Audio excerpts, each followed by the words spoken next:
একটি অভিনব ও জোরালো প্রতিবাদ শুরু করেছেন ডেমোক্র্যাট সদস্যরা। টেক্সাসের রাজ্য আইনসভায় চলছে এই প্রতিবাদ।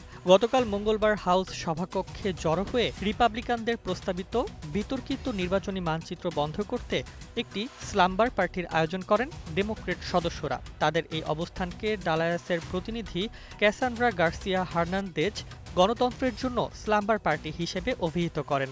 তিনি বলেন, ডেমোক্র্যাটরা সভাকক্ষেই কৌশলগত আলোচনা চালাচ্ছেন। ওয়ালটন এখন দেশের সীমানা পেরিয়ে পৌঁছে গিয়েছে 50টিরও বেশি দেশে। ওয়ালটন, ঘরে ঘরে বিশ্বজুড়ে। এই অনন্য প্রতিবাদের সূত্রপাত হয় যখন প্রতিনিধি জেসিকা কোলিয়ার স্পিকার ডেডে ফিলান বুরোজের কার্যালয়ে প্রবেশ করে তার অফিসে অবস্থান নেন।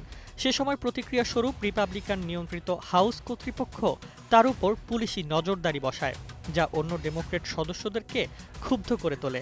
এক পর্যায়ে অন্য ডেমোক্র্যাট সদস্যরাও একইভাবে এরূপ অবস্থানে যোগ দিতে উদ্বুদ্ধ হয়। তারা স্পিকারের দেওয়া প্রস্থানের অনুমতিপত্র ছিঁড়ে ফেলে সভাকক্ষেই থেকে যান। হিউস্টনের প্রতিনিধি পেনি মোরালেস শ জোর দিয়ে বলেন, আমরা অপরাধী নই।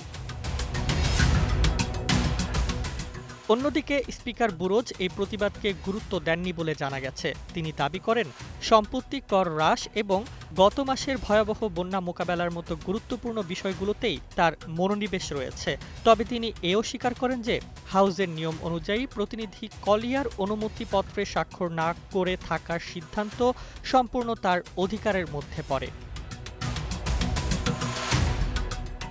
এই রাজনৈতিক সংকটের পেছনে রয়েছে বিতর্কিত রিডিস্ট্রিক্টিং পরিকল্পনা, যা টেক্সাস থেকে মার্কিন কংগ্রেসে আরও 5টি অতিরিক্ত রিপাবলিকান আসন নিশ্চিত করার জন্য ডিজাইন করা হয়েছে বলে অভিযোগ উঠেছে।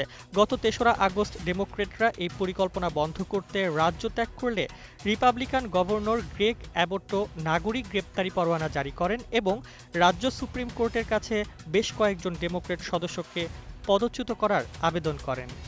প্রতিবাদরত ডেমোক্র্যাট সদস্যরা ভিন্ন ভিন্ন পর্যায়ের পুলিশি নজরদারির কথাও জানিয়েছেন, যা নাগরিক অধিকারের প্রশ্ন তুলেছে।